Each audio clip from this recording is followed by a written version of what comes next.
Nowhere, nowhere. Mm-hmm. Mm-mm-mm-mm. Lee Gregory. Lee Gregory. No, no, no. Lee Gregory. No, no, no.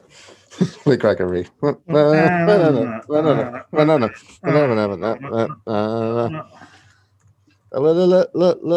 Lee Gregory. Lee Gregory.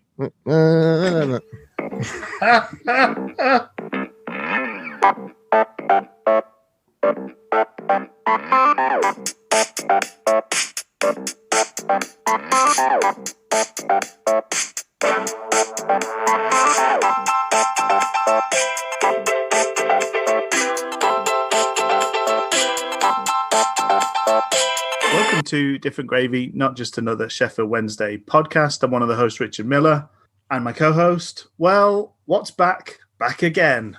Back in the saddle. Back in the USSR. Back in black, etc., etc., etc. Other things to do with being back. Well, it's football, it's fans, and it's Dr. Luke Gledall. How are you doing today, Luke? I'm back, baby. Woo! Boom.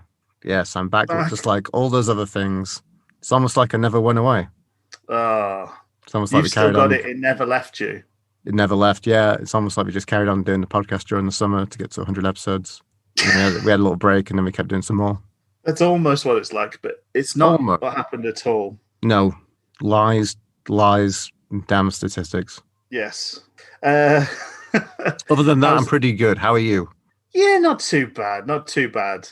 It's I don't remember the Lord Mayor's show happening, but today's game kind of had a feeling of after the Lord Mayor's show. Yeah, we've both. Those if you can... Sorry, go on. I feel we're not doing very well as a Sheffield Wednesday podcast if we both missed the Lord Mayor's show for Sheffield Wednesday. Or maybe like pre-Lord Mayor's show is really rubbish as well, but nobody talks about it because it is so bad. Do you think that's possible? That's true. That could be possible as well. Yeah.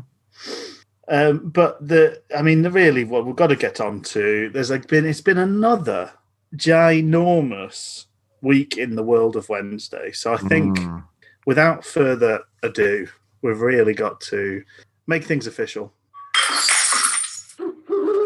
Breaking hoo-hoos. Breaking hoo-hoos. And we could debate forever where to start with this, but I think let's just get the old wellies on and jump knee-deep in these new signings, Luke. So first off, your fellow countryman or adopted countryman, Theo Corbineau.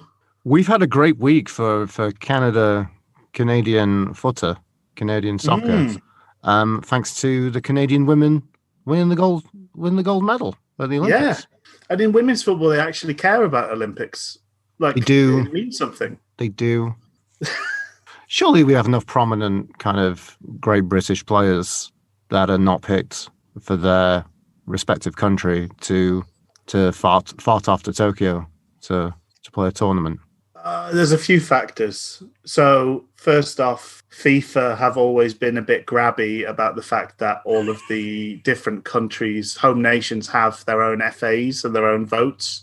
They would like to treat Britain as a group, so any opportunity to show that they are individual nations, like the Olympics, not taking part in the Olympics, they take those opportunities, the home nations.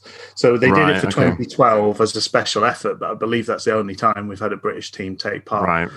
But also, Olympic football is stupid and nobody cares about it, so it doesn't matter. Okay, well, in that case, let's just say that there's a nice Canadian tinge on the world of football, but also the world of football for Sheffield Wednesday, as we've got our second ever Canadian player, one who is probably the only person to actually elect to be a full Canadian international, because Caelan Lavery did that typical kind of turncoat. Oh, yes. A lot of Canadian players do. That they're like, no, I'm going to play for my grandparents or my parents' country. Yes. So that's what he did. And look at you now, Caelan. What a fine career he had as a Northern Irish international. Yeah, I went to Red Deer. They took down the statue of you doing the Flappy Bird celebration after your 2 goals. in that win against, was it Leeds? It was Leeds. It was Leeds, wasn't it? He bagged Yeah. twice in the 6-0. Did he also score purely the against most Charlton? thing of any prominence I think anyone from Red Deer has ever done. So I can see why they the local city council got that commissioned of him. And this was such big Canadian news, listeners, that Richard Miller celebrated the only way anyone could by going to the Tim Hortons in Chester, didn't you, Rich? Yes, newly opened. They're trying to take over the world. Those Tim Hortons folks. So yeah, we're proud possessors of our very Tim Hortons here in Chichester. Awesome. And then I thought it would be really apt to be the only Canadian Sheffield Wednesday podcaster to speak on via Cabano. Oh no, wait, actually, Rich, sorry, I've forgotten. There are 4 other Canadian Sheffield Wednesday podcasts that have better listenership than us. Oh no, sorry, classic faux pas. You always forget those other 3. I do all the time. And anyway, my Canadian basis on this is to say he sounds very promising from what I've heard. Yeah, and I think there was I haven't seen a full kind of transcript or anything of that nature of it, but there was also the sort of evening with Darren Moore, which he seems to have endeared himself to those who attended Darren Moore, which is not a surprise to hear. But he was singing his praises as well, saying he's a very tricky player who can play both wings and is sort of equally good with both feet. So he's quite hard to defend against because he can go inside on either flank and actually produce shots and efforts of that regard. So yeah, sounds hopeful, sounds promising. I just had to look at. I've been squirreling away on Soccer Base because I did vaguely remember Lavery scoring against Charlton, and he did 11th of April 2015. So I just had this, like something, just some synapses fired off. Some connections were made deep in the recesses of this old brain of mine. Mm-hmm. And I just had to check that I was okay. And it's fine.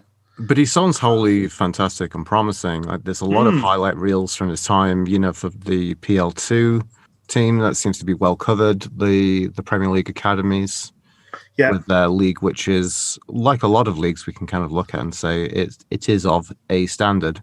We just don't really know. It's of a standard. So, but probably a step up in the will for him to come and play professional football with adults. Yeah. At his age, as part of his development.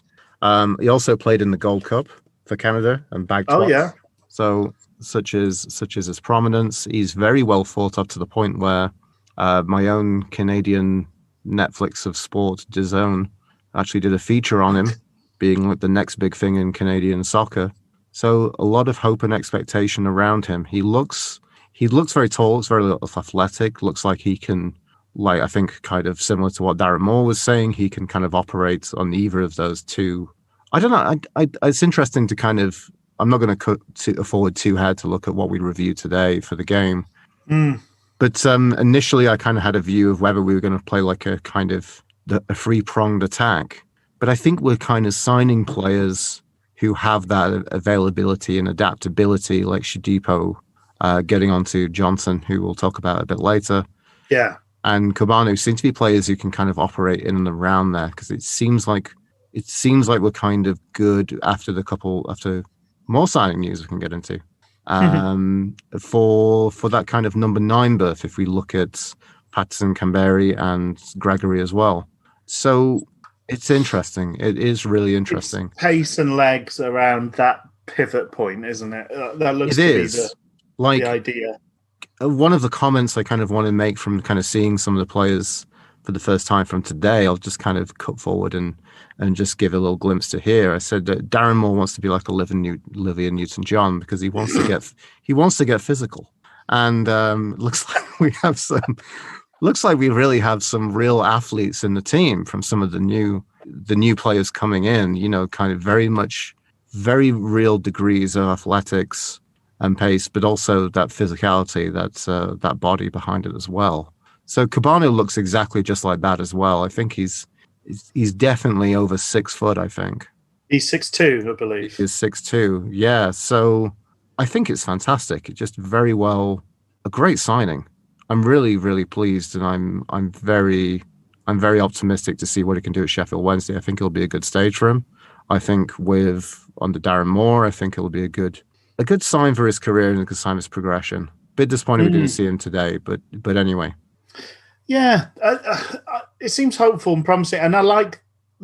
It's nice to have some players that you don't know all the ins and outs of arriving, and yes, I know that can go both ways, but surely not too much of a dice being rolled to sign a kind of 19-year-old who's not really played that much first team football. In that, I'm sure he's not costing us that much to be here. But I don't know that we've talked about this on the podcast, but I shared an article with you from 442 that was talking about Cooper's departure from Swansea, and one of the things that Cooper brought to the role at Swansea was he had links with academies. He's highly thought of as a coach for bringing through and improving young players.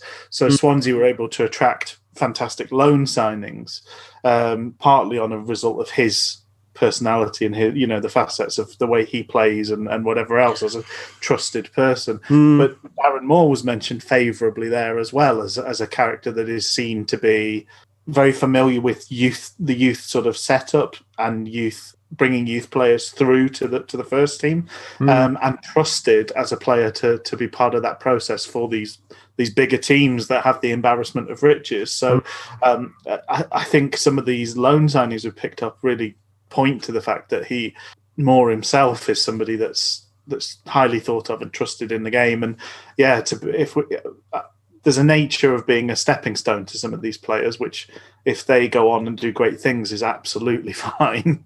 I mean, how well thought of is Kenwyne Jones, despite the fact he only spent 1 month on loan with us?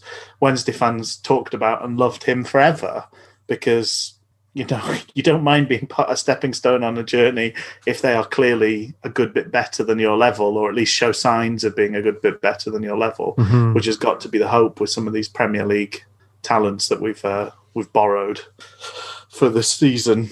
But we've not just done loans, have we, Luke? Oh no, we've done undisclosed fees. No surprise to anybody who's been following things on Twitter or Owls Talk or probably anywhere else, probably in the local paper as well, I would think, for the past few weeks. But George Byers rocked up this week, so we've been expecting him as we stroke our cat and turn our chair around. Well, I thought the situation was essentially it's kind of been engineered that we can't really pay any. I mean, you said the undisclosed fees, but I think the restrictions against us mean that we can't pay any. No, but fees. We've I suppose whatever arrangement we've come to, it might be that we'd say we'll pay, if he's sold, there'll be a percentage or something like that. But basically, to cover the way of things now is it gets described as arriving from such and such on an undisclosed fee. But yeah, we won't have paid any money for Byers, but we know the situation Swansea are in financially, and I guess they want somebody off the books, and we've done something to sort of lessen the load for them financially, and as a result, George Byers is our player. Good age, I think he's 26 years old. I don't know whether I get him mixed up with Grimes. There's something about those two. They sort of sound like footballers from the 60s, because they've also got Ashley Grimes at Swansea, haven't they, I think? So well, he's the one who I think is kind of making roads out of Swansea as well. Yeah. Yeah. But seems to be a good acquisition. I think so, yeah. I was unsure. He didn't seem to get much of a kind of look in when he was on loan at Portsmouth. No. And I think that's something that he kind of said when he left, was that he was unsure. He felt a bit hard done to by the lack of game time. So, but a promising player. I think he's had a little bit of time at Swansea beset by injury, but does seem to be someone who I think we're again giving him a decent platform for his talents. Sounds like someone who has a degree of creativity to them, can stroke the ball around. Yeah, I'm intrigued to see where he's going to fit in the Sheffield Wednesday team as it kind of stands. But definitely, I think seems a pretty decent signing, I'm going to say. I suppose that's, you're sort of talking about we've got this kind of three-pronged approach up top, which is pretty much what we ended up playing today, and I think it's pretty much what we ended up playing the game between podcasts, which was the cup game. But I suppose having an extra midfielder or two, it gives us options anyway. You know, we've got to manage legs. The amount of games where we just looked tired and leggy last season and it caught us out was, you know, sadly too many to count. But it also means potentially we can probably play a 4 in midfield if we want to have a pairing up top, or we can flood a midfield if we need to, which I don't think we've had an option to do for a long time. You know, it used to happen all the time against Monk that teams would often play 3 central midfielders and then also the kind of wingers or wing backs would be in that kind of area as well, and quite often we'd be 5 against 2 or 4 against 3. You know, we'd be quite often outnumbered in that area.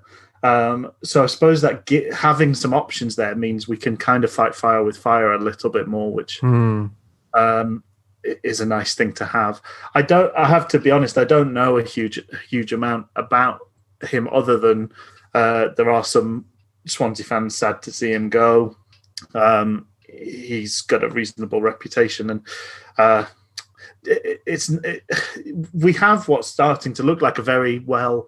You know, once we get through the rest, all the rest of the signings this week, because there are plenty, it looks like a very well balanced and built side. It looks like some thought's gone into it, and we've got options everywhere. You know, obviously there's certain players like Bannon is to an extent irreplaceable, but you can kind of see somebody like Wing, somebody like Byers, if he's the sort of player I believe him to be. Maybe there's less weight on Barry Bannon's shoulders and he doesn't need to play every second of every game. You know, maybe sometimes he gets taken off at the hour mark because he's played 3 games in a week and he's 32, 33 years old. You know, there's naturally going to be those moments. So, yeah, it's good to have options. It seems like a shrewd bit of business. Another player of championship caliber coming down to League One, so you'd hope at least good enough for the level we're playing at, if not hopefully a bit better than that. We've got Marvin Johnson, who was let go by Middlesbrough at the end of last season, so he comes as a free signing. Formerly of the Pigs, but yes, I believe, indeed. Yeah, I believe that there's been there was a poll of Borough fans, and most of them would have liked to have kept Johnson at the end of last season. He's one of the many wingers that we know Neil Warnock likes to gather around himself. So he likes to play sort of inside out, doesn't he? He's a bit of a reach sort of type in that he likes to play right wing more often than not, despite the fact he's left-footed. What do you have much prior knowledge about him to bring to the table, or are you similar to me, sort of the highlights look good, the talk sounds good? I don't think he made a great fist of things at Sheffield United, but he has done well enough elsewhere to make me quite excited about him as a signing. I would probably say the same. I think I don't kind of recollect that he was someone who was a real star in the third tier for Oxford, I think it was, when he was there. And no, but it seems to kind of match into that mentality that, you know, he's got a bit of attacking guile to him, probably has a bit of pace in him. But, you know, definitely, again, one of those characters who we could go with a wing or we could go with a front three, and he would be a player for there as well. Yeah. We seem to have collected quite a few players like that, I must say. I mean, even to a lesser degree, prior to Moore coming in, I mean, Andrew Green is a player that we kind of forget about, a player that I've massively forgotten about in terms of wing options. So probably remembering as here, depending on how good he is, I'm going to be honest. Like, you know, there's a lot of consideration from, I think myself and a lot of Wednesday fans to be about, you know, is there anything still in the link there with Josh Sims? Yeah. There's also some kind of rumblings in the local press that it was maybe one of the two. So, but now getting Johnson in, Johnson, Shadipo, Green, options for then maybe some kind of wingback options. I mean, this is a good segue, but one that we won't hop on just yet. We'll leave the our bike lock on our segues before we hop on to say what was kind of like the it's making me wonder about what the formation was today. Really, I'm going to say so. No, very positive acquisition. A little bit of a more kind of senior ones. He's one of our first signings that's broached the age of 30. Yeah. But again, could be shrewd for, established championship talent to drop down to League One. Well, I think that, so we should probably just mosey on into talking about Lee Gregory as well, because they signed pretty much hand in hand. It was the same evening that they were both announced. So Lee Gregory is another one that's over the age of 30. So I think, they're both. So Johnson's 30 and Lee Gregory's 32. They're the only ones that we've signed that are over the age of 30. I mean, you need a bit of experience in there. So some experienced heads are useful. We've kind of got one of those at the back in Hutch. We've got one of those in the middle in Bannon. And then if you add Gregory up top, we've got another one up top. So good, really, really good teams are made up of, they don't just have one captain. They have a captain at every part of the pitch. And we've got the potential for that. If they're all kind of willing to muck in and be part of this oft described project that's happening here at Wednesday, then that feels like a good way to sort of mix things up. I think it's also notable. I know with Gregory, I'm not sure about Marvin Johnson in terms of the terms, but I know Gregory is a year, and we've got a choice about the second year. So it's not the case like Fletcher, like Abdi, like Jones, like Boyd. It's not the case that we're throwing extra seasons at these players to kind of get them to over the line, as it were, which is good. It feels like a sensible thing, because I think at 32, Lee Gregory turning 33, I think, this year as well. Yeah, so you don't want to be hitched for too long to that wagon, really. So giving ourselves a year with an option to take a second year if it works out for both parties feels like a sensible way to do things. What do you make of? So Lee Gregory's come. He's taken that number 9 jersey, so he's now your de facto pick for our top goal scorer. Is he, or is it my fellow countryman Fio Cabano? I believe he's been given number 9. Oh, so therefore, because I said it was a striker. I did say it was you said it was going to be number 9. I think you right. did, yeah. Which, initially I think I felt a little bit. The well-momentum was. It was a bit lower than usual for Lee Gregory. But then the more I kind of think about it, the more I think that I think will be a success to us. To the tune of what, I don't know it's going to be. But I think previously looking about Lee Gregory, he's a bit of a cart horse shithouse who can bag a few goals in the process as well. He's the sort of player we hate playing against. Very much so, yeah. And I think we're going to come up against... Sorry, I'm pouring myself a ice cold Dr. Pepper, if you can hear that Foley sound in the background. I think we're going to come up against lots of teams built around a big, awkward front man. Alton Athletic. Well, exactly. Not to step on the toes of our match review, but that is going to be a model we will see again and again. And it's not a bad model as long as you've got the right big, awkward front man.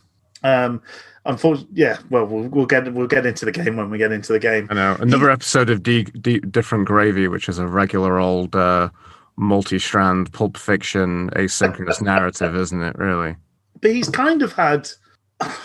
You look at his goal-scoring record, and it's interesting that Stoke City had him and Fletcher together last season, at least for part of it. And he's got a Fletcher-esque goal-scoring record. It's okay. It's not staggering. He sort of gets a goal every. Well, it depends. I mean, obviously at the lower levels, he was scoring at least a goal every other that's the game. interesting thing to look at the collective bulk of Lee Gregory. Look at his big old girth. Look at his time with Millwall over 5 seasons. Yeah. Basically, 10 goals in the last 2 seasons, the 2017, 2019 seasons, 2014-15, the relegation season in the championship for him, which he got 9 goals there. So that's basically like pretty much almost 10 goals a season in the championship at the second tier league. Drops down to League One in 2015-16, 2016-17, gets 18 and 17. Yeah. I mean, that's 5 years ago at the very latest. But yeah. I don't know. The more I kind of think about it, the more I think he could well be someone to achieve. I'd like to think my prediction might not be too far off there. Well, also, I mean, I know he didn't play a huge amount of football for Derby, but 3 goals in 11 games for Derby is not to be sniffed at last season. Not to be sniffed at either. Yeah. Terrible last year and really, really struggled for goals. So managing to scrabble together kind of like 1 in every 3 or 4 games. Sure. And then compound with his entire season with 1 goal and 6 for Stoke. That's 4 goals and 17. You're almost at a 1 in 4 level, really. Yeah. I think shades of New You. Yeah. In that kind of big talismanic striker who can push some centre backs around, cause a nightmare for some defenses, and get in amongst the goals and probably make a bigger contribution than that, I imagine. So I imagine he's a player like that. And we are not going to lack for legs around this front man.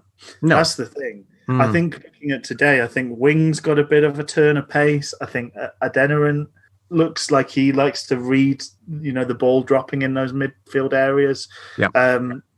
Given half a chance, I'm sure Bannon would love to follow up a couple of headers, but more likely he's going to be supplying the bullets, I would think. Mm-hmm. But and then we've got all these wing options, forward options, and they are all pretty pacey. So we don't need him to be a prime athlete. We don't, in the Olivia Netwon-John sense, there's a couple of ways to be physical, and obviously there's that sort of prime athleticism of these young wingers that are going to bound and make space in behind and look for those opportunities. But Lee Gregory's job will be distracting a centre back or two, and then chesting it down, heading it on, building the space for those guys to go and play, and then hopefully popping back up at and on the penalty spot to nod some of them home himself. Feels like a shrewd move. I don't know that. I think the slightly underwhelming thing is it's not exactly who we were thinking for our number 9, is it? But I will think that it's probably we're looking at. I think the interesting thing is in terms of free agents, some of the prominent kind of League One striker signings. Like around that time, I think because of the timing, I think we've probably missed out on a few of those players because of the timing of our own kind of getting our house in order, our own psychodrama. Yeah, so I mean, one of those was prominently who we came up against today, which was Jayden Stockley at Charlton, who I think if we'd been in for and would have got in, I don't think I'd be wholly against that. He's a little bit kind of younger. Yeah. Off today's showing, I would have loved to see him sign for us, to be honest. Right. And I mean, outside of that, Ipswich picked up Joe Piggott, who had a very successful season at Wimbledon. I'm less sure about what type of player he is, but I'm just very prominently aware that, he's bagged a lot of goals at this level and is riding a high from that. He's another big boy. He's 6'2". I think being a big boy kind of comes with the territory at this level. Ipswich Town picked up Macaulay Bonne. So, I mean, some of the competitors in and around us have picked up some decent.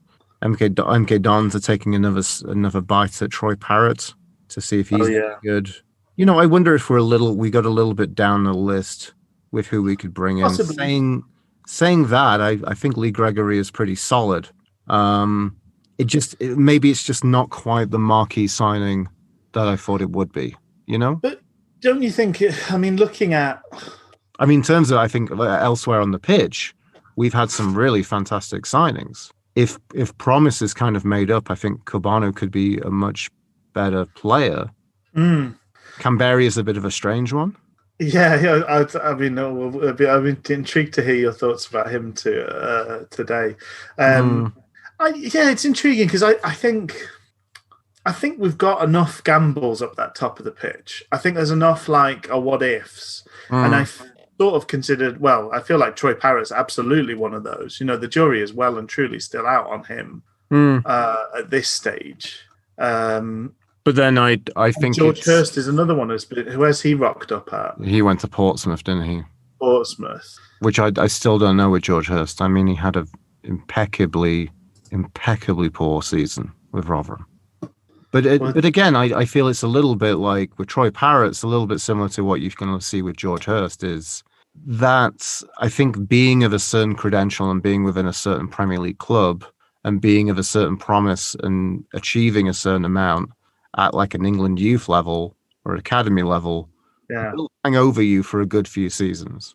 It affords you moves, even if you don't get yourself going at any of those clubs.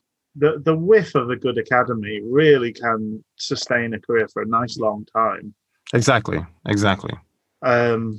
Oh no, absolutely. But I just mean, I think I suppose what I'm saying is, in comparison, I think in our position, I'd rather sign Lee Gregory than Troy Parrott. If we've got this one shot as a front man, I think I'd rather the 32-year-old guy who's kind of been there, done that, got the goals. You know, he's shown it, than a guy who's not played. He's played less than half a season of football. He's only ever scored twice. I largely agree. I maybe expected something just a bit more. I think that's probably the thing with. I think there's a gulf between the two, isn't there? You know, wet behind the ears 18-year-olds or a made rugged by the wind and sands, grizzled old veteran. There is a world between those two, and maybe we needed to dip into that water. But yeah, it'll be interesting to see. I think I share your position on the Wellmometer. We're probably in the same sort of vicinity, but there's definitely potential for that to be a really shrewd signing. I think so too. Do you find it interesting that, I mean, again, like I was wondering about this again midweek after we signed Gregory. Again, it's the damnation of Patterson. It's a damnation of Patterson how much we like him as a player, but he's still not. He's still not the Fletcher type. He's not, but I suppose what's going to be interesting is what's the pecking order? So yes, he's got number 9. Does that mean Gregory's always going to be the first choice, and Patterson's sort of battling him for a position up top, and maybe fighting wing for that kind of top of the peak of the 3 in midfield position, or will Patterson still be our first choice and Gregory's got to fight for his time on the pitch, or Gregory will be a change up when we need it? It's going to be intriguing to see. And I mean, Green has started both these first 2 games, and well, not to foreshadow too much, but no, but I would think be really pleased if that's not the case for very much longer. I think we've done impeccably well with the timing. The fact that we've made we've come on to 12 signings, is it now? Well, that's that took us to 11 signings this pre-season. Yeah, the 12th, and so far the final new signing was Lewis Gibson, who's come on loan from Everton, and I believe we've been hot on the tail of Louis Gibbo, seeing as we were after him in January as well. So a left-sided centre back who can also play left back. On loan from Premier League Everton. So it's another strong addition. It really does make us look a bit more rounded out as a squad and a team. I mean, I'm excited because Louis Gibbo was my favourite Jungle Book character.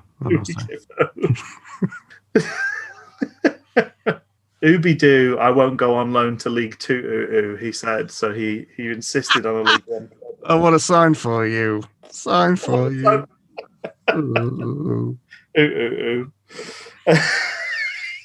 I definitely think it's true. That's we've got a promising promising centre-back coverage, which is what I wanted, which is really what I wanted, because I was half anticipating coming in and talking to you today. I think there was some rumblings about Gibson on Friday night, and then it was kind of confirmed today. But he was followed by Chansiri on Friday, which is normally the dead giveaway. That is true. Chansiri's Instagram is the Alan Nixon for the generation now. You may have Twitter, Nixon, but I have Instagram. I have Instagram, and when I'm not following Megan Fox, I follow suspiciously unknown footballers. Nestling alongside Justin Bieber and Ariana Grande is Lewis Gibson. Thank you, next. And by next, I mean a potential League One footballer.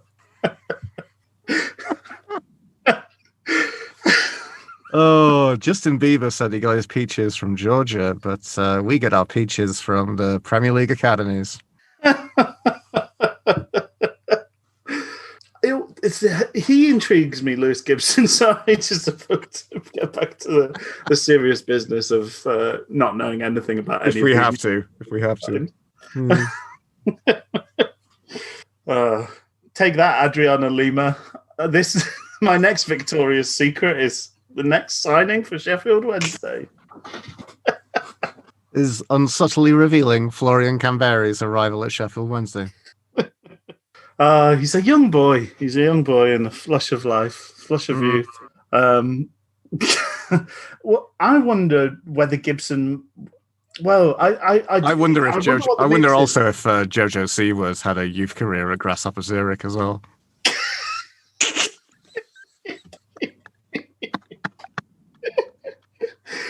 Oh dear.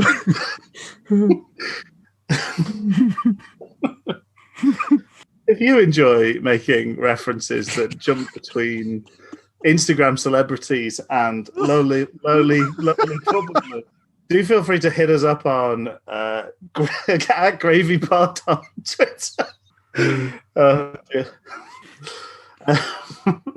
But that sort of intrigues me, because I was looking a bit today and sort of thinking there was a couple of times where the fact that Sam Hutchinson is not left-footed almost landed us in a little bit of bother. And I wonder whether a bit of bother, mate. I wonder whether that's potentially Gibson ends up being a first choice after a period of time. I don't know. It's interesting. I mean, well, I think we're pretty. I don't know. I think we're good with some.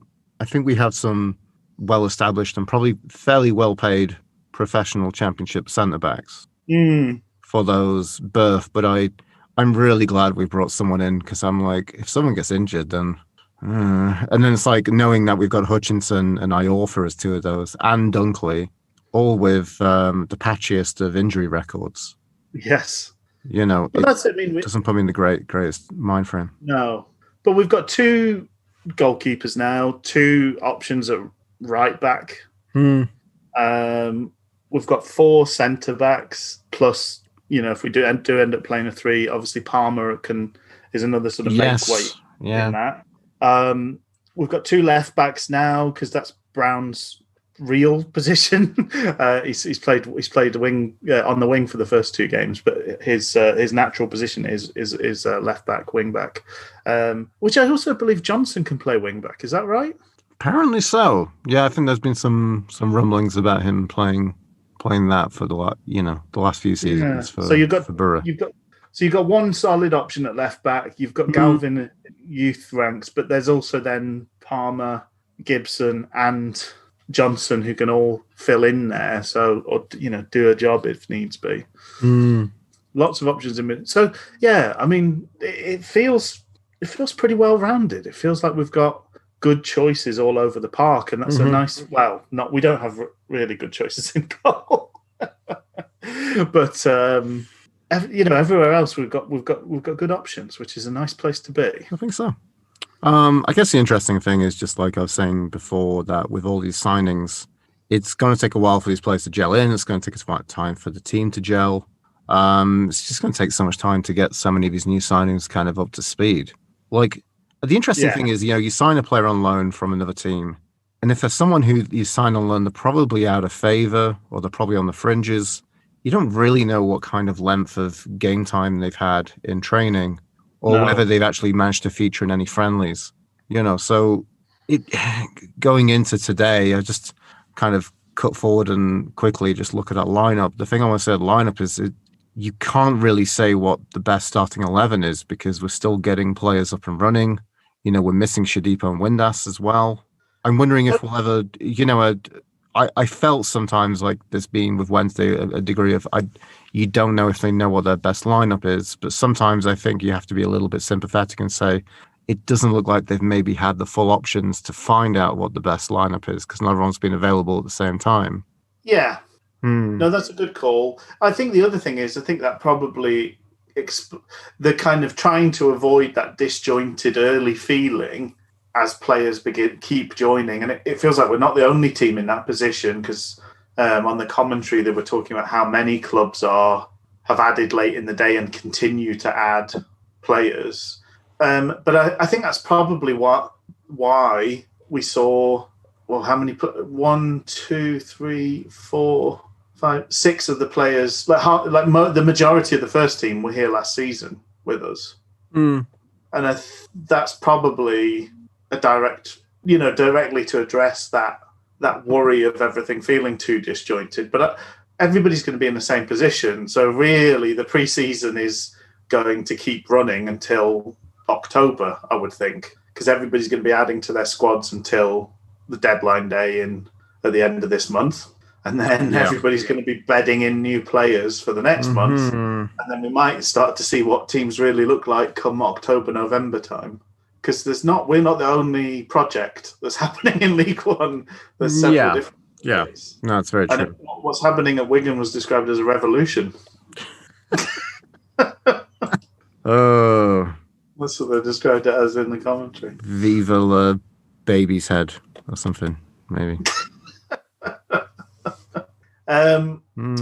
We've not just added players, we've added to the coaching staff as well. Yep. Simon Ireland has joined. I was disappointed with the lack of nominative determinism to find he wasn't actually Irish. I know, disgraceful behaviour, really. It was very terrible. Burner has officially gone. We had a bit of a talk about that last time out, so it's officially happened now. Did you pick up this? I can't remember what they're calling it. 13th payment or something. So no players. Did you not see this? No. So I'm trying to think what to call it now. Oh no, the word has slipped from my mind. Severance.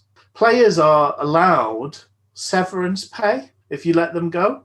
So the reason that Tom Lees and Adam Reach and Harris, etc., haven't signed for anybody yet is if they didn't sign a contract for the whole of July, we had to pay them for July as well. Wow. So they all got one more round of lovely Chancery dollars. Oh, the fucking bastards. Yeah. But it also explains why there's a fair bit of movement now, because everybody will be in that same position. And I guess across the board, there's less money in football this season. So you're probably not moving. Most people are probably on a worse contract than they were last year. So they're getting one last juicy suckle at that. Well, I'm sure all those players are very used to sitting on their fingers, really. Yes. But yeah, it was intriguing. So that's why you didn't see Tom Lee signing till the Sunday, and why Reach didn't sign his contract till this week as well, because they got another month of money from Wednesday. Lovely for them, very nice. Can't be bad, can it? And it also might explain Burner's thing. If he hung in there, I don't know, maybe not. His contract wasn't up, was it? So maybe not. Anyway. No. We had an update on the injury to Windass, which seems fairly hopeful. It was bad, but it's not like out for the season. It's a couple of months out, which means and he seemed a little bit positive about that, didn't he? Yeah, I suppose from a very selfish Sheffield Wednesday point of view, and this will probably come to bite us on the bum, it wards off any potential transfer interest this window, and he should be back to have an impact on this chunk of the season still, which would be good. I think for all the additions, I don't doubt that he would be a first choice more often than not for us. So yeah, positive. And for Show Dipper, we don't really know the full details, but that's not going to be like a long one really. It's more of a strain from what we've heard. Yeah, very much so. So the last bit of news, we've talked about it a little bit. I don't know how much there is to say about it because nobody was able to watch it. But the Huddersfield game happened. We are out of the cup already before the season started. I listened to it. I managed to listen to it on the iFollow. Got the commentary from Rob and John, and it sounded like a fairly even but a bit boring game, maybe slightly shaded by Huddersfield, and then we lost on penalties. And then I watched the highlights, and it looked like Huddersfield doing a training exercise of just having shots from different places whilst another team in different shirts sort of stood there and watched, by and large. But we have seen the incredible moment from Bannon. That was really fantastic. Mm-hmm. This sort of long bursting run of half the pitch to close down their striker in the box and make a clean tackle, which is very commendable. And also a big thumping tackle from Iorfa. Anything else to draw out of that, really? Just, it's the League Cup, isn't it? It's the League Cup. It's another penalty shootout against Huddersfield, which we lost. Yeah.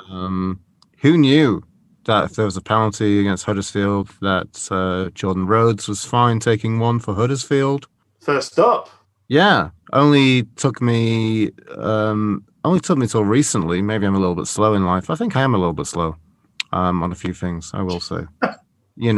But I wondered about how much whether that was at that time when he refused to take a penalty. Well, probably because his confidence was shot because he's terrible. But also, there was probably a lot of like, oh, this is Huddersfield. I can't score a penalty against Huddersfield because I love them so much.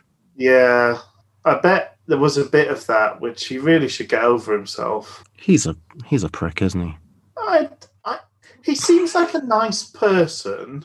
But he seems spineless in that instance, though. Yeah. And I think that kind of very much wraps up our experience of him. That he may be nice, but he just doesn't have, severely lacking in any kind of oomph and belief for vast majority of his Sheffield Wednesday time. Well, I mean, we have talked so much about Jordan Rhodes, the man, Jordan Rhodes, the player. But I wonder how long it is before somebody starts say, has Jordan Rhodes scored yet type thing, like James Beattie had at Sheffield United. Because signing him and making him the number 9 and starting him every game, I don't know how long that's going to last, really. I'll be amazed if they're still doing that in 2 months' time. We shall see, I guess. Yeah, but it's a great PR move, signing an old player. I'm sure he probably almost felt guilty how much he was earning at Wednesday and probably took a very steep pay cut to go back to Huddersfield. But giving him the number 9 shirt, and he did start today. He played an hour before the manager had seen enough. I wonder how long that lasts because there wasn't anything there. Yeah. We kept going back to the well and getting dusty nothing in our bucket. Mm-hmm. Anyway, there we go. I don't think there's much to say about the game because it was just, as we said, there's no way of following it at all. So it might as well not have happened for the sake of it. But I liked the forward thinking from the clubs to get it out of the way. We were having that friendly anyway. Why not just make it count and get it out of the way? I think that's really good. The benefit for us now is that we get a week to get our team shape and work new players in, which other teams are not going to have the ability to do. They're going to have to play a cup game in the middle of this week. So I think all round a win, and we were never going to win this. I can't be sad about getting knocked out of the League Cup, really. No. It was going to happen at some point, and why not happen now? It's less fixtures to worry about. We've got another stupid cup that we have to do because we're in this league. So we might as well get out of one of them as quickly as possible. The only sad thing is we lost Shodipo to an injury. If we hadn't had that injury, I would have said it was an absolutely excellent piece of work all round. So that brings us on to today's game, the big game. The first league game of Sheffield Wednesday's 2021 League One season. Yes. HMS have a real good go at it, setting sail with a big toot of the horn. Exactly. And what a start it was, Luke. I mean, the talking points from today are: have we got long enough? Is there enough? Well, why don't you just hold your horses a little bit there, bit there, Missy, and let's talk about the lineup.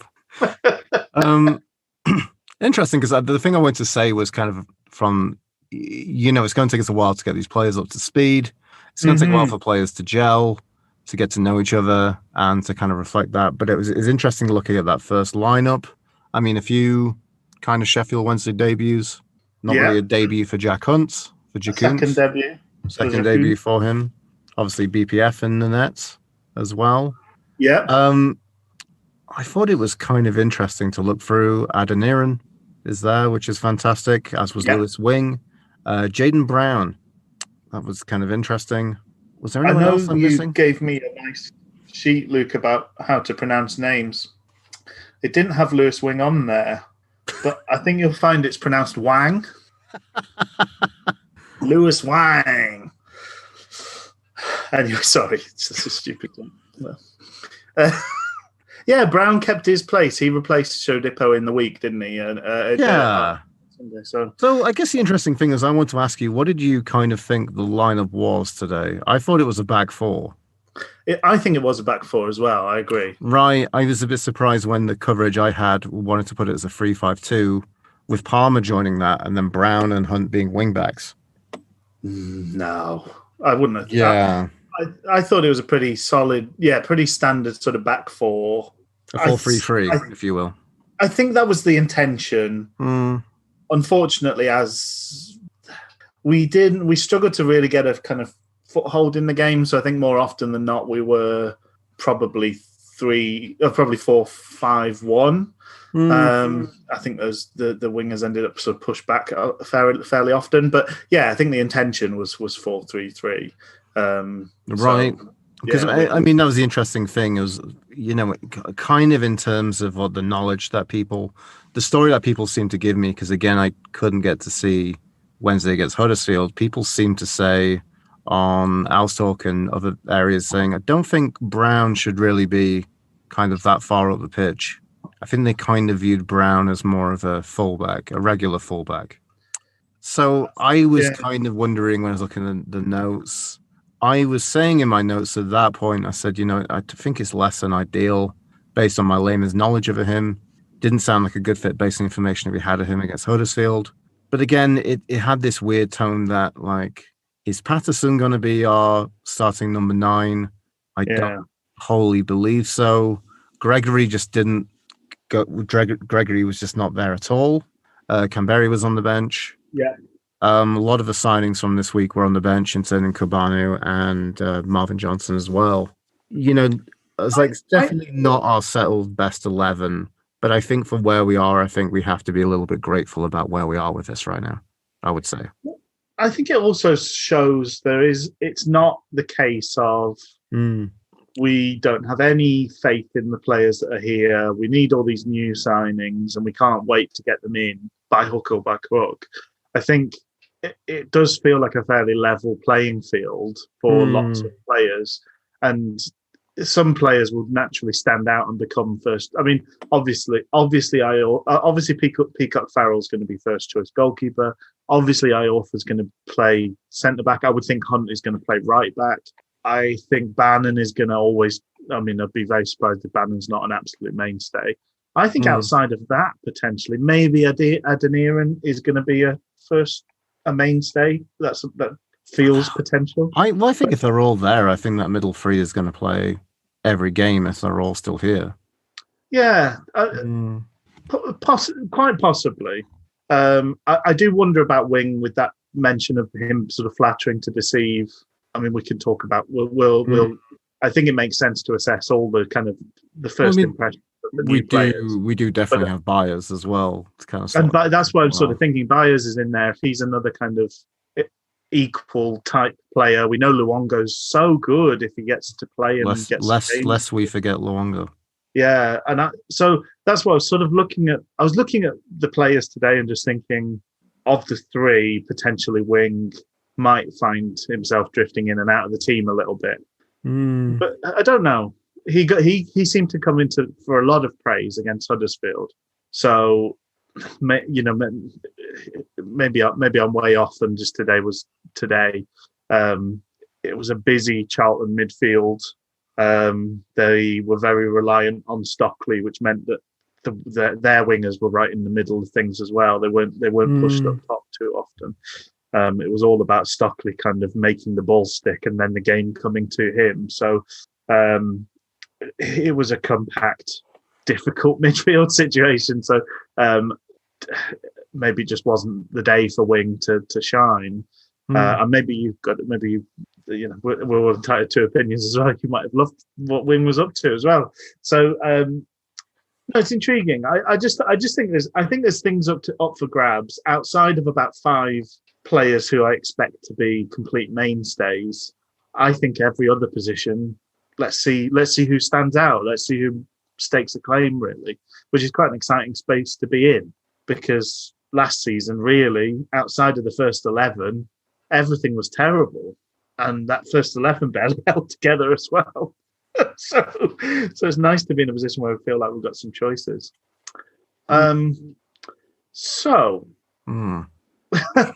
Things that happened in the game.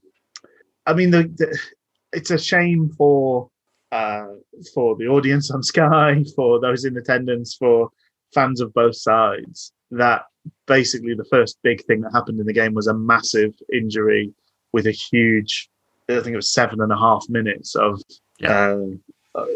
injury, looking after that injury, which does, I mean, it kills the excitement and the momentum just dead.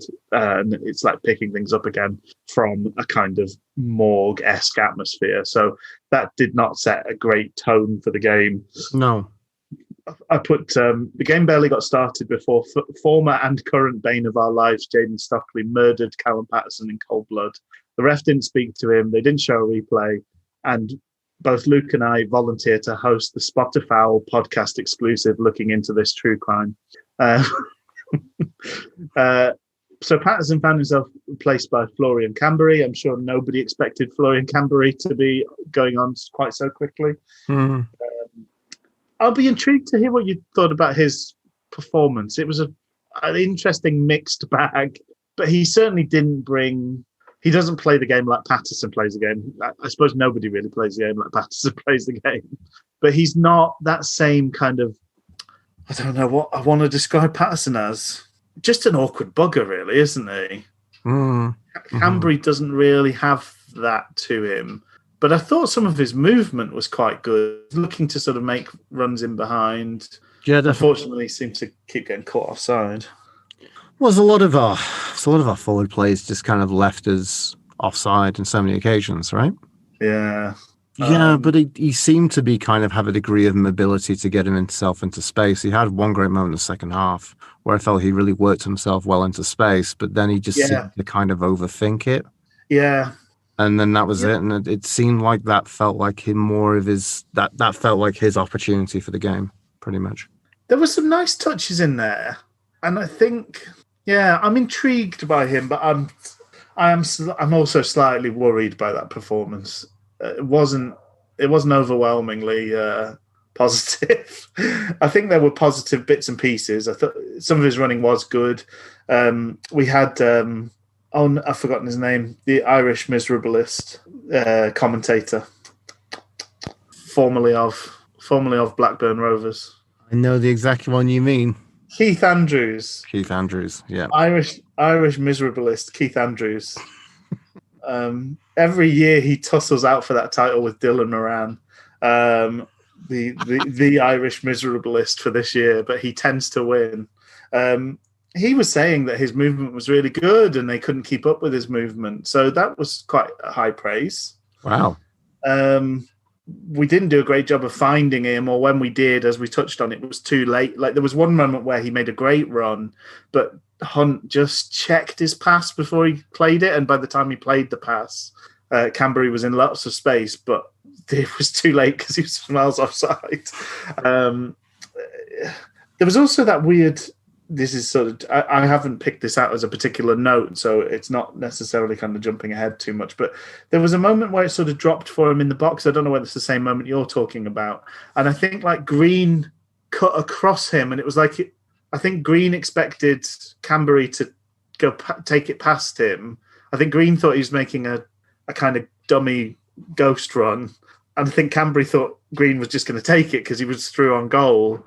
And the ball just ended up kind of like they ran into each other and the ball kind of like tamely rolled to the defender, I think. That's what happened second half. But yeah, and intriguing. I mean, some of that movement around the back is useful, but then that's not what you necessarily want from a lone front man. That lone front man's got to be winning the ball, taking it on his chest, etc., playing with his back to goal a little bit more. And when he was asked to do that, I don't know that he did very well. The best chance probably of the game, but definitely of the half, fell to Stockley almost straight after we got back to playing, after he killed Patterson in a possible hate crime. It's something we're looking at. It's an angle for the podcast we're looking at. But he had a very decent chance. We sort of forgot to mark him because he'd been man-marked by Patterson previously. Therefore had a free header, but he didn't hit the target with it, thankfully. We had nice moments. I thought the midfield looked fluid and useful and interesting, but it just never quite... It was always kind of bubbling under and it never quite amounted to anything. I guess the interesting thing was like it was a pretty subdued start even before Pato was murder in the cold light of day, but that didn't really help any kind of pacing for the narrative. Do you think the subdued start might have been due to the fact that their rock and roll chairman unveiled his new song that he'd written for the crowd as a fight anthem? Did you get any of this on your commentary? I didn't get this stuff at all. No, I don't get this stuff. And I'm really annoyed that I don't get this stuff because I'm just like, they left the camera running at half time. So, because it's just one commentator, right? There's no kind of studio show to go back to. Right. You know, it kind of gives any of the budgets towards, you know, dealing without the Premier League with paying Leon Sanderson and Michael Owen to kind of muddle through some words out of their mouth. You know, that's what it is in a nice swanky studio. So they left the footage running, and I can't remember if I actually saw it or whether it was just something that maybe happened and it was just from the camera angle, just something I couldn't see. But I had the Charlton Cockney announcer announcing that they're going to have a crossbar challenge. So that's essentially what I got for half time, and I didn't get any preamble. I just got a bit of preamble about them looking over the team sheet and thinking it was a 3-5-2. And then I was texting you during this, and the commentator was pretty confident that it was Sam Hutchinson who was down. Yeah. So that made it very confusing for me when I saw that Florian Kimberi was warming up. And I think I was just getting to the point in my train of thinking to say, oh, are we going to bring Kimberi on and then Patterson's going to go back at centre-back? Before that point where you announced that it was Patterson who was down. That would be quite confusing. But then, as you said, you know, Bald does look like Bulb to kind of Bald looks like Bulb from a distance. We know this now. It does. And I also, did you notice, I noticed that Hutchinson has the dirty beard in a different colour to his hair? Well, the thing is, last time I saw Hutch, the dye job was pretty much gone. So he's doubled down on that. He has gone in for another dose of the blondie for the start of the season. He's really maybe celebrating his new contract with a re-dip of his skull in bleach. If that's the case. I was also wondering as well, if we've lost Hutchinson, I guess it would be very Sheffield Wednesday that we've just given him another year while he's, had his skull caved in from Jaden Stockley. Yeah, that would have been very Sheffield Wednesday. But I thought he looked like a bad Fifth Element Bruce Willis today. Yes, he did. I mean, the curtains didn't match the drapes, did it, on his face? So this is from the Charlton's website. Thomas Sandgaard's "Addicts to Victory" track is available to listen to now across all major music streaming services. An avid fan of rock music, Sandgaard has combined his two primary passions to write and release his brand new song. This is Charlton's fight song, explained Sandgaard. It started off as one of the many songs that our band have been putting together, and it occurred to me that we could write lyrics to make it special to Charlton. As a lot of people know, alongside football, music is my passion, and has been and it has been a lot of fun being in the studio putting the song together. I hope that it can play its part on match day to pump us up and lead us to victory at the Valley. So he played this song for the first time to the crowd before the game kicked off.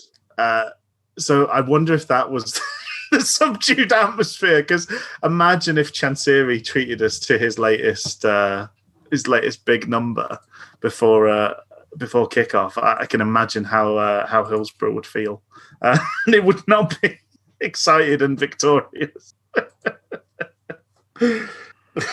Weird. So they showed footage of him like in his suit with a guitar around his neck. So he had a blazer at the top of the Charlton shirt, didn't he?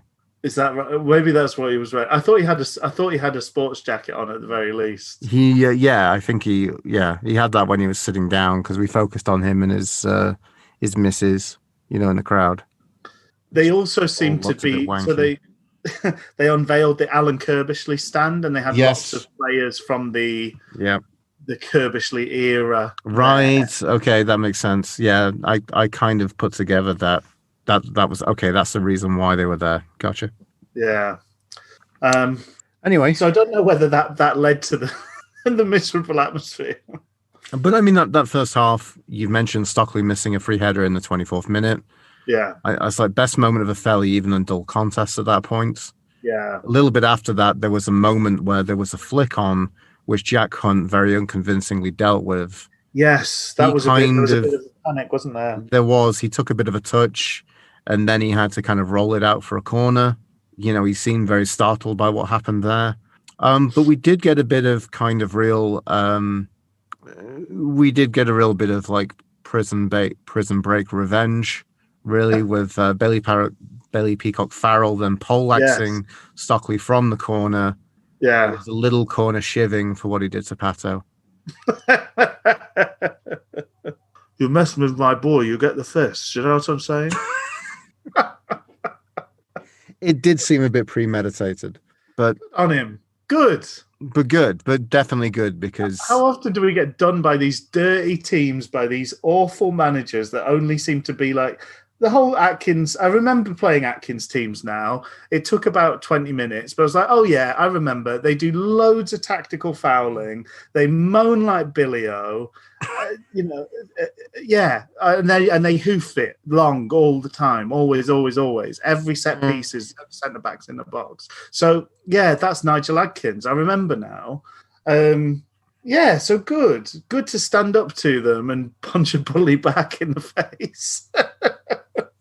The fact we let little Bailey do it is a bit of a worry, but still, somebody did it. Somebody did it. Sean Flair was acting the hard man at a few times. Ugh. I didn't comment that Charlton are a bunch of dutty buggers. Charlton looking a lot more, I would probably say in that first half, I made a note, said looking a lot more of a cohesive side than we are. Yeah. But then I think we were really showing that, I think a few moments that when we were on the ball, I think we were looking very, very good in comparison. I thought Bannon and Wing were really showing the class in the first half with some kind of nice footwork. Touches. Yeah, very nice touches. I thought there was a brilliant moment on the 41st minute where we got a corner from them pressing us. We seemingly had a situation where they were putting 3 players on us at left back.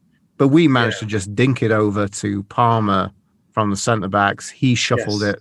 Kind of, we played it out to the right. I think it was a long cross. I think was it maybe Jack Hunt? Yeah. They put it out, and that was a really beautiful counter-attacking move.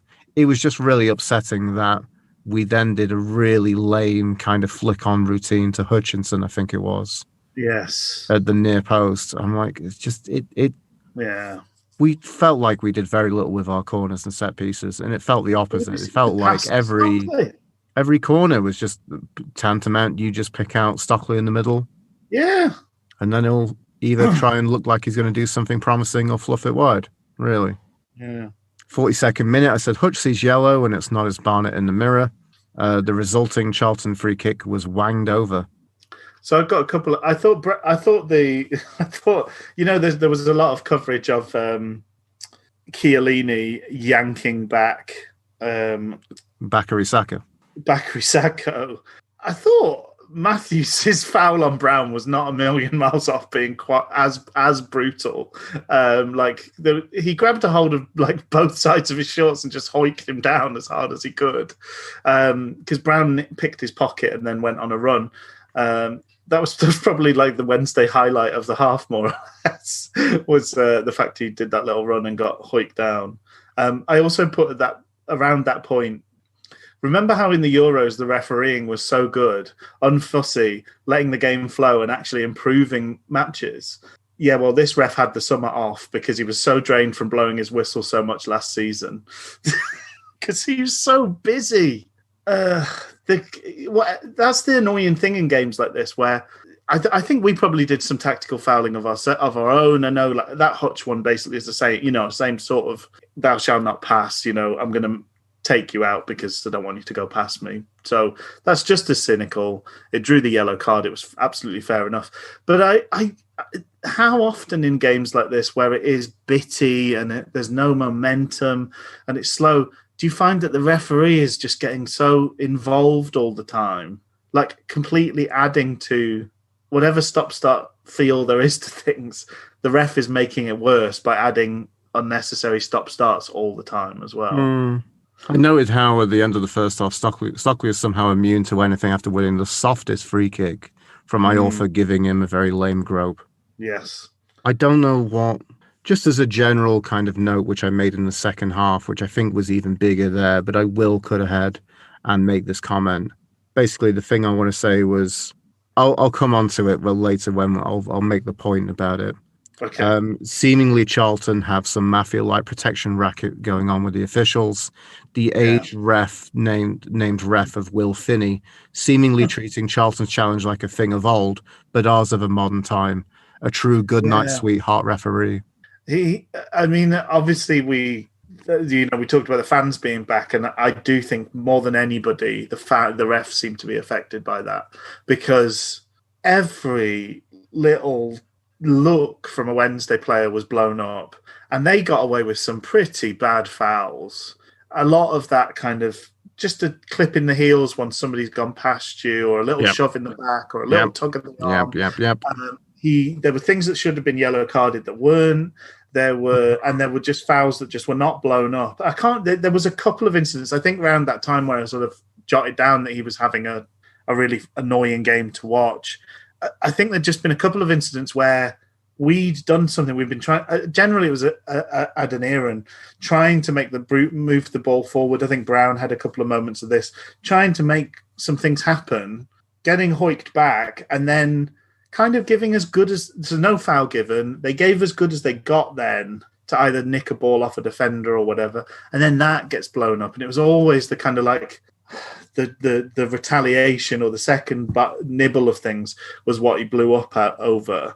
And that was shown very, very keenly with Bannon's yellow card, which I know is a little bit off for now. But the fact that Claire does the initial foul, which was just running into Bannon and kind of sticking one on him. Bannon reacts to that, which obviously he shouldn't. He's a senior pro. But the foul is the first thing, like, that should be a yellow card. And then, okay, reacting is a yellow card. It's not one or the other. Really, yeah, it did feel like Charlton. Maybe he just loves rock and roll music and he just had his heart moved by that fight song. Maybe so. Maybe so stirred. by the fight, the Charlton's fight. So my last note of the half was 45 minutes, the latest in a succession of decent bits of play that fall down when we pass it to Andre Green. His ability to find the first man with every dribble, pass and cross is unerring and annoying in equal measure. Because honestly, there was 4 or 5 fairly decent passages of play that ended when the ball went to Andre Green. I was not impressed by his work today. No. Anything else from that first half? No, that was pretty much it. Just going into, again, like I said, I got to see or got to hear the promise of the crossbar challenge at halftime. Oh, yeah. That was about it, really. We got a feature on Jayden Stockley and his heading in both boxes. So we got to see every single one of his headers for in a positive sense for Charlton, and every single one of his headers in their box defending for Charlton, but not a replay of when he murdered Patterson, which really did feed into my feeling that there is some sort of conspiracy theory there. Bizarre not to show the first incident. They sort of said, well, he had that clash, but then he had this chance. I think we did one of those second halves where it kind of looked like we forgot that there was more football to play. Yeah. They came out a bit G'd up. We came out a bit more relaxed. We were a bit loosey-goosey. The only positive I'd say about that, I said Charlton looked like a lot more in this at the beginning of the second half. We seemed a little asleep. Saying that, it is opening up at the other end a little. We had a few moments, a few kind of bites of it looking like we had a bit of territory to play in the opposition half. Yeah, I think the very, very first moments of that first half, actually, we had a reasonable go at it, and then sort of spent 10 minutes doing a fair bit of defending. The best of the chances, I said, that it was at the 57th minute where a clever cutback from Clare set up Morgan for a shot on goal from the middle of the box, but thankfully he rushed it and put it high and wide. Yeah, he definitely had time to probably take a touch and do something with that, but luckily for us, he just absolutely flung his foot at it and just blazed it over the bar. So apparently we had 6 shots and they had 10 for the game.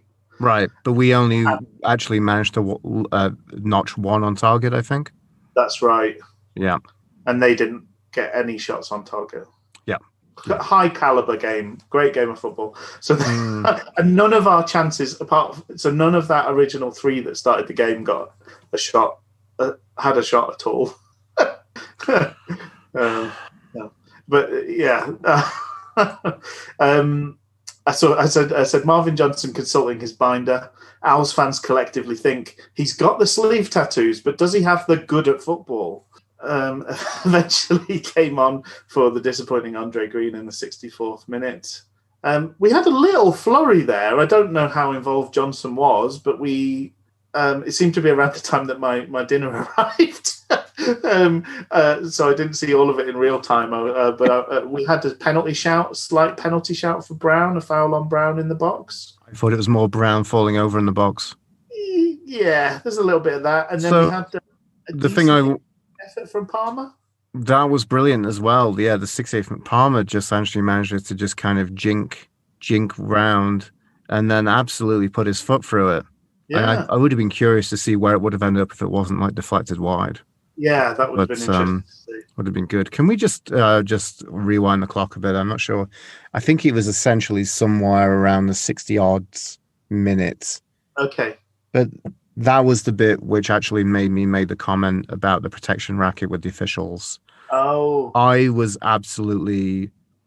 mad with the ban and yellow. Yeah. Because Clare cynically tripped him over. The referee did fuck all because I think he said play on. Yeah. Bannon then kicked off at him. Bannon gets a yellow. Clare gets fuck all. I know. I'm really, really, really annoyed with that. And that was also a promising move for us. And I don't know what happened. Did the referee just call it back because he saw what Bannon did? Yeah, he called it back. Right. Bannon pushed Clare over. He called it back. Oh God, what a terrible referee! I thought the referees are bad in the second tier of English football, but wow. They really do honk in the third tier of English football. We're going to get some treats, aren't we, I think? We are going to get some treats of officiation, yeah. Very, very, very poor from the referee, I must say. Clare was very lucky to not pick up a yellow today. Nearly shown as Sean Flair for picking up yellow cards. Oh, well, when he took out Adeniran, because that was a lovely little change of feet by Adeniran. Just a great bit of play, darting across the front of the box, and just gets kicked up in the air. That should have been he should have been off Claire, really, because it was. That's the battering into Bannon was a cynical, needless, late tackle, and then what he did to Adeniran was just disgraceful. I know we got a foul for that, but he didn't give him a yellow. Mad, absolutely mad. I thought Matthews was fairly lucky to stay on the pitch because he fouled Brown after he got his yellow as well. A similar sort of, not quite as blatant, but a similar kind of cynical, just to halt play type foul. Very, very frustratingly uneven refereeing performance. Gladly he didn't get a chance to make a big decision, although maybe his big decision was not. I've heard people say that Stockley elbowed Patterson. I know I've joked about it being a kind of conspiracy theory, but I have heard, I've read that several times, people saying that he elbowed him. So I think he probably should have got sent off. He should have at least been spoken to. So he got probably the big decision wrong.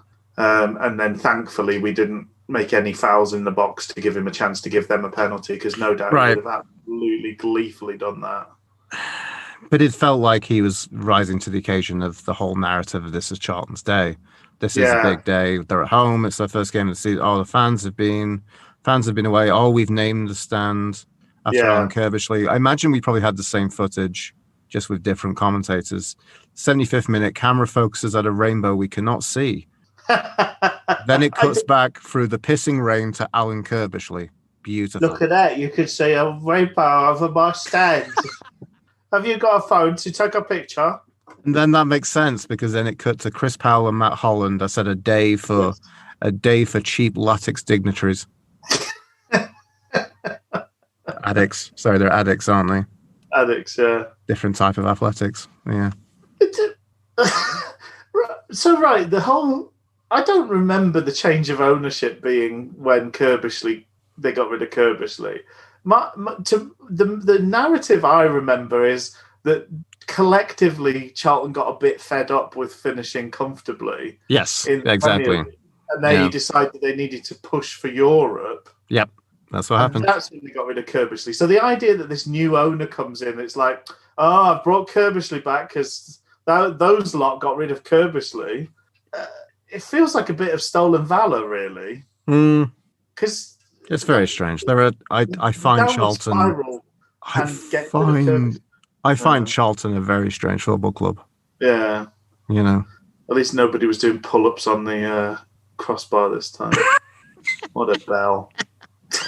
The revelation I was getting with this game is that, for all its kind of lack of great theatrics and being a not very good game of football, the revelation I'm getting with this is that there's probably not much between the cream of the third tier and the lesser teams in the second tier.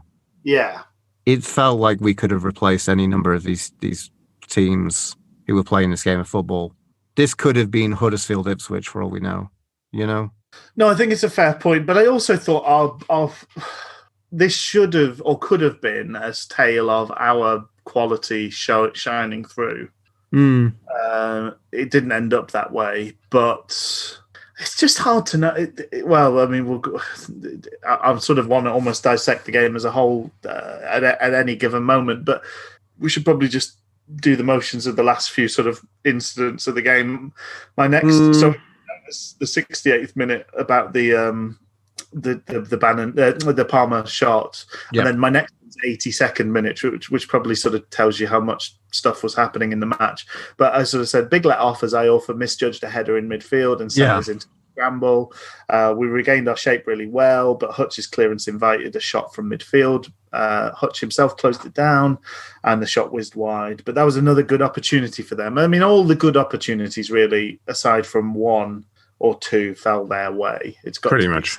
Pretty much, yeah. And they look like, I think I do agree in terms of they look like another one of these teams that just looks like they've got a fit, capable midfield of all right technicians. Nobody really stand out, but they can all probably have a shot and play a pass if needs be. They can also tackle and be ugly, and they run around a bit. There's so many teams that sort of fit that mold, that are interchangeable midfield bods that are all right, 7 out of 10s. Then the 86th minute was this was our best. This should have been crowning glory, end of the game. Mm-hmm. We've got Barry Bannon and it all told, because we had a good bit of pressure for Canberra. He didn't do a huge amount of pressing that second half, but picked his moment here. He obviously sort of felt like there was some weakness or some hesitancy, and he did a great job because the keeper sort of kicked it straight to Bannon, who pushed forward, did a couple of lovely tricks to beat two men, and unfortunately it ended up on his right foot in front of goal. I think probably if he watches it back, knowing the kind of perfectionist he is, he probably will feel he could have actually taken that touch and put it on his left. But he hit it with his right, and it just went wide of the post, unfortunately. It was a shame because he really clearly sort of set himself for the shot and thought, I'm going to just pick a corner and hit the target. And he hit the target. But that really could have been, it was a tough slog. It was 86 minutes. They had some good chances. We sort of weathered the storms, but our bit of quality showed because we've held on to Barry Bannon against all odds. That could have been it, really. Mm-hmm. We had one final shout as well, which unfortunately fell to Liam Palmer, but an absolutely terrific cross from Hunt to the back post. Yeah. Palmer stole in. I don't think any Charlton players knew he was there till the ball hit his head. But unfortunately, it's just an awful header. I think he was maybe thinking about passing it back, but he passed it back with the pace of a shot. Yeah, just fell apart really. And anybody but Palmer, I think that you're looking to hit the target there. It was a really, really good cross from Hunt, who I think had a good game overall. Anything else notes wise for that second half? No, and that led to Marvin Johnson's looped stoppage time header, the only shot on target for this wet and damp game of football. Yes, a very, very tame shot on target. I made a quick list right at the final whistle. Things I didn't want to say until the end. 1, we managed Stockley quite well. 2, I remember Adkins teams of old now. 3, how long until the rock and roll Charlton owner appoints Ainsworth for a disappointing rock and roll footballer supergroup? 4, their owner looks like that Jeff guy who screwed over the Tiger King. So there we go. I didn't want to say those things to tempt fate. But you still wrote them down. Well, I didn't do them till the end of the game, you see. That's what Fair enough. Fair enough. But I mean, well, we can talk about the performance as a whole, but Charlton have been a bit of a bogey team for us. We maybe not for the last few years, but we had a lot of years of bumping around together, and I feel like generally them getting the better of us, particularly at the Valley. So I think it was a tricky fixture against a sometimes bogey team for us. Very good fun to. One who are probably revered and thought about as being definitely top 6 contenders. Yeah, they're up there, aren't they? They're thought to be contenders, definitely. One of a number of teams like ourselves that are sort of. It's going to be a race to get all those new players comfortable in the door, etc. We pissed on their Alan Curbishley anointing chips, which was really funny. Mm-hmm. And we survived Stockley, who has absolutely ruined us previously. Mm-hmm. That game against Preston, where he came on, we went from winning that game to losing it because of Jayden Stockley. He set up 2 goals and scored one himself, I think. He's a difficult, dangerous player to play against and feeds our worst sort of habits. Or feeds on our worst habits defensively. So to get through that game without conceding, I think is pretty good. Although, unfortunately, we did have to sacrifice Patterson. Mm-hmm. So, what do you think about the performance? I know we haven't been able to stop ourselves doing a little bit of dabbling into the performance as a whole. But what do you make of it? What do you think going forward? How do you feel? And then I think maybe it would be nice to go through the new players and give a first impression. Can I just give some more glib comments? Please do. Oh, I'm all for the glibness. It's what I always do. Adkins looks an unhealthy pinkish brown. It's all the positivity flushing through him. Yeah, exactly. That makes him look like he'd go to Italy and they'd look at him and say, "Your colour is a bit much, sir." You, sir, are a bit too pinkish. Think so. I really hoped we were going to waz on his strobes, so that's disappointing. But I know. We'll probably maybe have to wait until we get up and running and we can take them back to Hillsborough and hopefully we can put some goals past them. But the commentator on Sky, by the way, when Bannon missed his chance, he said, if you told Darren Moore at the start of the game that it would be 0-0 and he could have a chance for Barry Bannon one-on-one with the goalkeeper, he'd have snatched your hand off. I was like, no, I think he would have picked just about any other player on the pitch, including Peacock Farrell. Like, he is broken when it comes to shooting in Barry Bannon. He would not pick it. Well, maybe Palmer would be back behind Bannon in the list, but I'd put every other outfield player. So what do you want to focus on first, sorry, Rich? Because I just wanted to give that terrible comment about Nigel Adkins first. No, I'm always here for the glibness. I suppose I think maybe probably a good way to look at it is what was your first impression of this new look Wednesday side? And then maybe we'll drill down into the individual players. It seems like a team that very much, when they get up and running and when they truly manage to kind of roll out their legs with the opportunity, which I know maybe this is a litany of a lot of teams will come up against who are very physical in this league. It is going to be a very physical league. That is very much the nature of this. I'm sure you've got to win the physical battle in League One, haven't you? There's an endless line of players just queuing up to kick lumps out of us in this league, you know. So I think that's probably a bit of foreshadowing for the rest of the season. I'd see promise that, or I feel the promise that things could well get better, and we will probably have more of a tune and idea of what our best 11 is. I think the players will, come out of that. They'll get fitter. Yeah. They'll learn to play with each other a bit more. They'll get more settled in.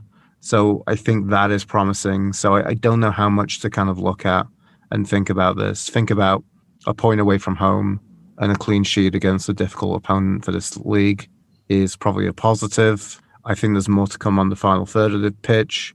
I was a little disappointed to not see a little bit more today in terms of things kind of gelling together near that end of the pitch with the attacking prowess that I think we've got at the club.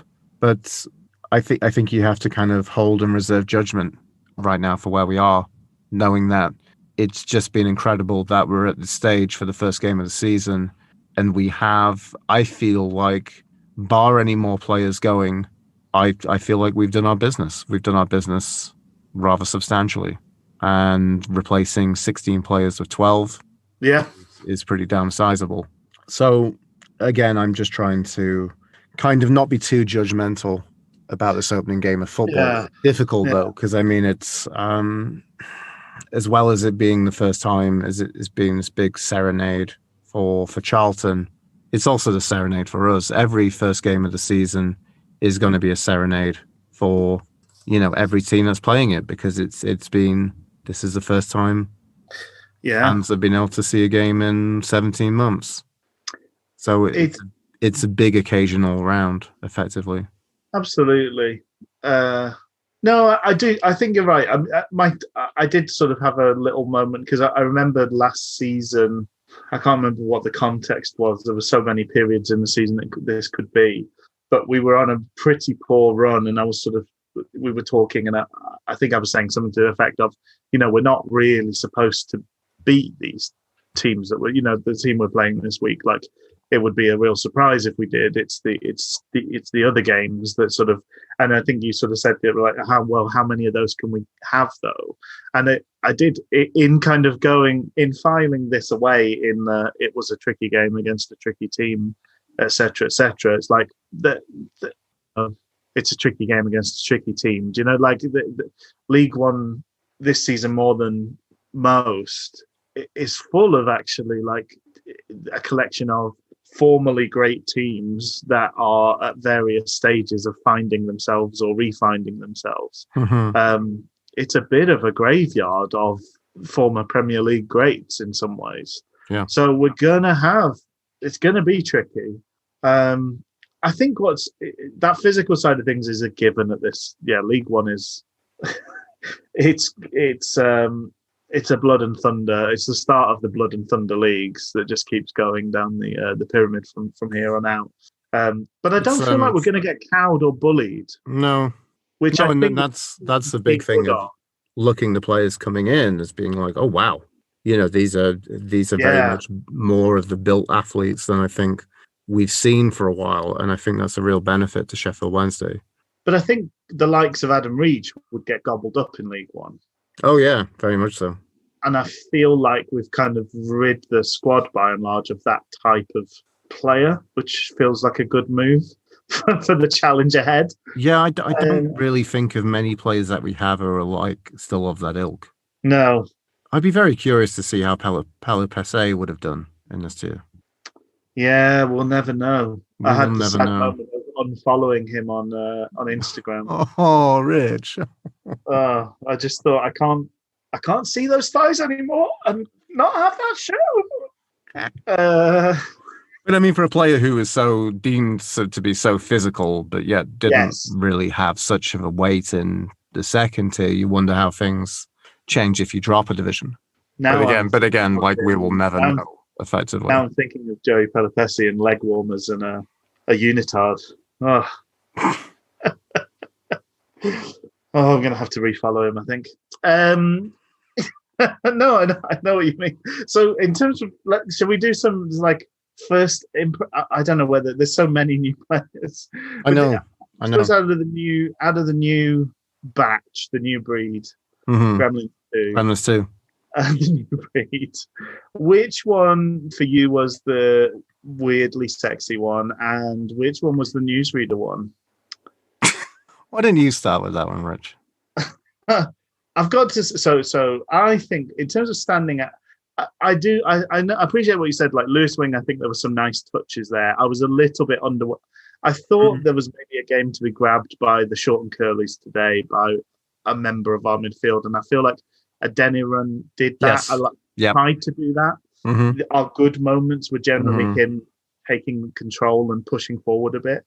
I think he looks really good. I'm really pleased that we've signed him.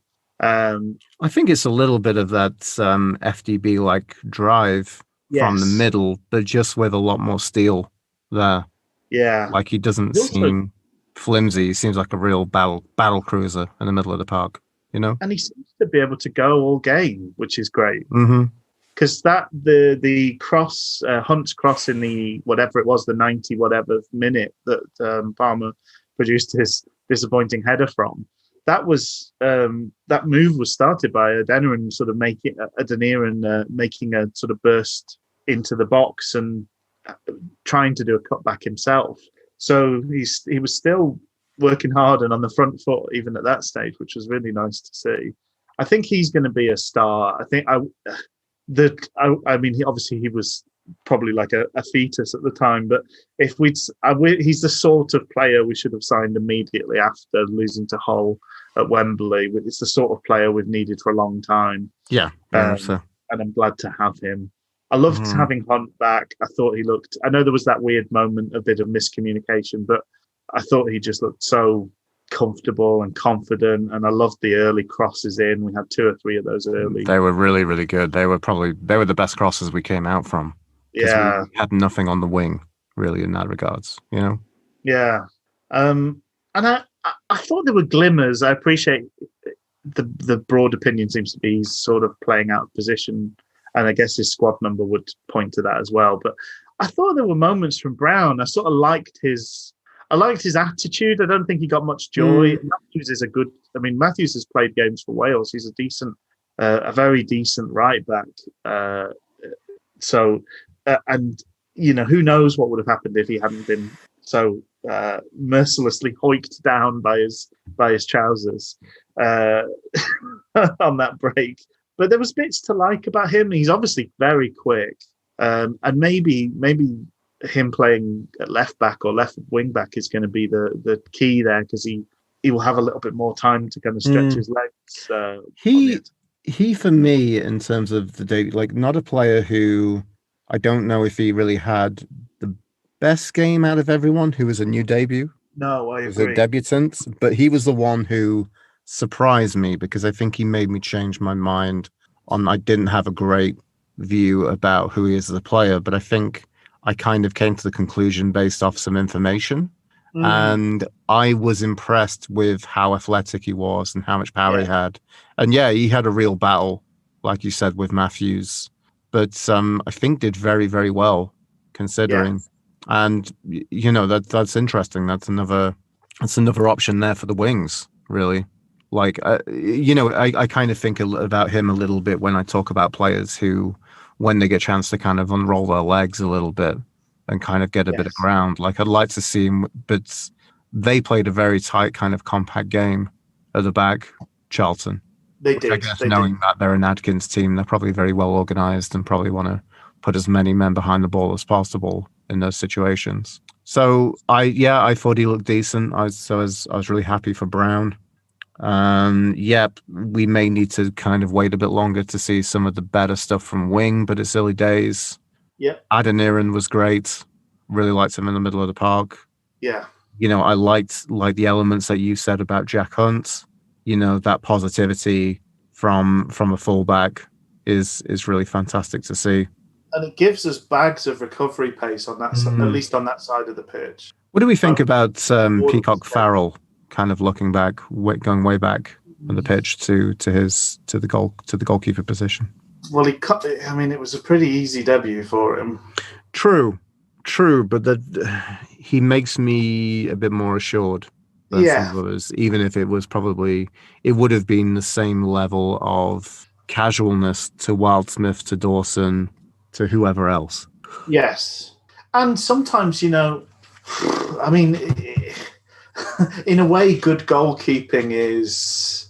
Oh dear, I'm trying to think of a good analogy here, and I'm really failing. So I'm going to go for a really crap one. But you know, we're talking about rock and roll. But in a way, like a rhythm section kind of drives a band, but doesn't have to be showy. Sometimes the best things a goalkeeper does. Like a great save's a great save, but sometimes if you're doing your job really well as a goalkeeper, it never gets to the point of being a good save. And I did feel like potentially we were seeing a bit of that quiet hand of organising. I heard him, despite the fact there was a crowd, I heard him shouting and giving instructions a few times.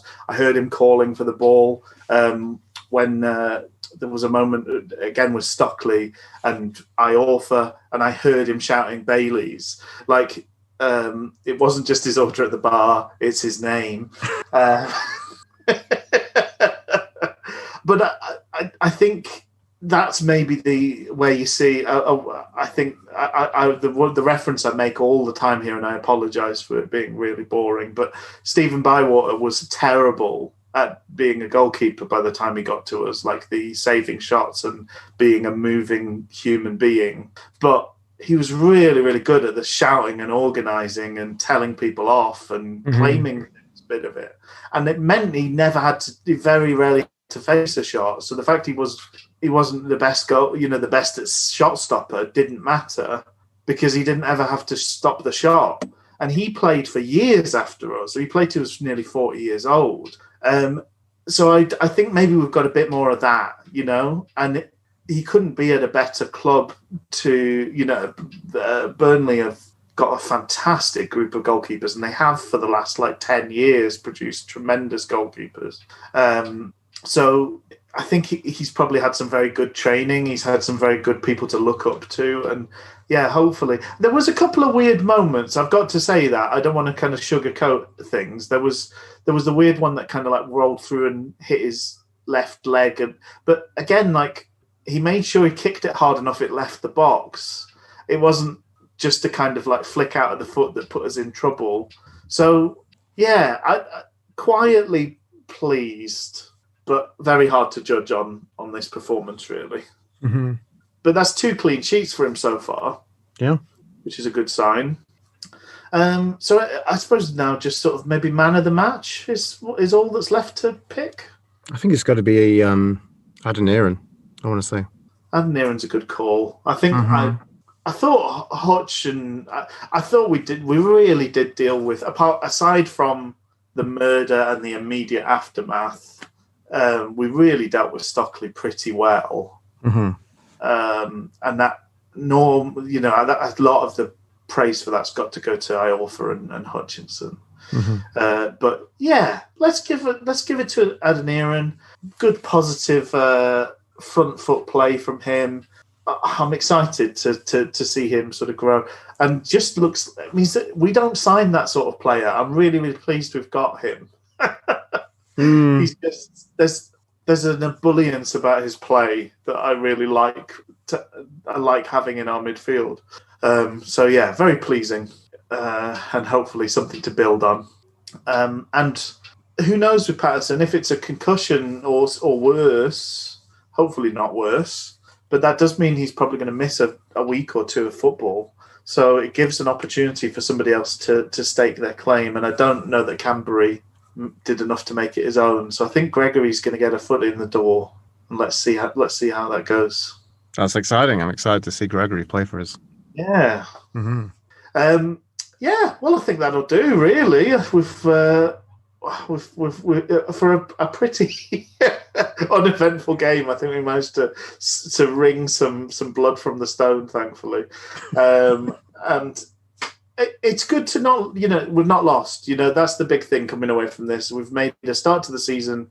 If we draw the away games and win the home games throughout the season, then you're on for a good year at the better end of the table. So here's hoping this is the sort of first building block in a lovely big tower. Yeah, I'll say cheerio to you, Luke, and cheerio to the folks at home, and look after yourselves. Thanks, Rich. Have a good one, everybody. Bye.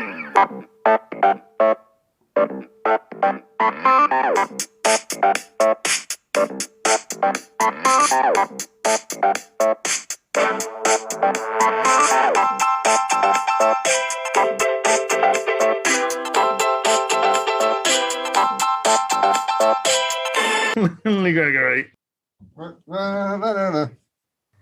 Lee Gregory. Lee Gregory. What it lacks in words, it makes up for in tunefulness.